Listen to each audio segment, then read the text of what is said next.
Այո, ռազմավարական գործընկերությունը դա փոխշահավետության մասին է, մի բան, որին մենք սովոր չենք, որտեղ մեր համար ռազմավարական գործընկերությունը դա եղել է վասալի եւ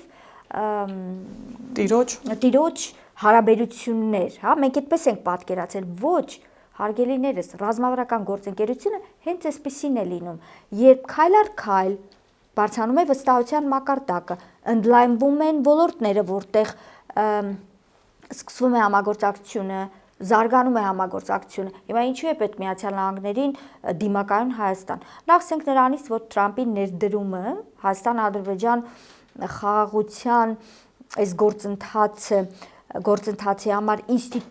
գործընթացի ինստիտուցիոնալացման համար, հա, բարենպաստ պայմաններ ստեղծելու համատեքստում չափազանց մեծ է եւ իրապես դա նաեւ նպաստում է վարկանիշի բարձրացմանը,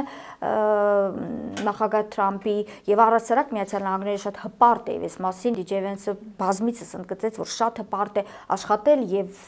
Հանրապետության վարչապետի հետ եւ հայ ժողովրդի հետ եւ այլն եւ այլն։ Եվ անգամ որ ինքը առաջի փոխնախագահն է, որ այցելել է Հայաստան։ Այո, այսինքն սա լուրջ ձեռք բերում է նաեւ Միացյալ Նահանգների համար, շուկաների ընդլայնում է իրենց ներկայացնում, դիրքերի ամրապնդում է իրենց ներկայացնում տարածաշրջանում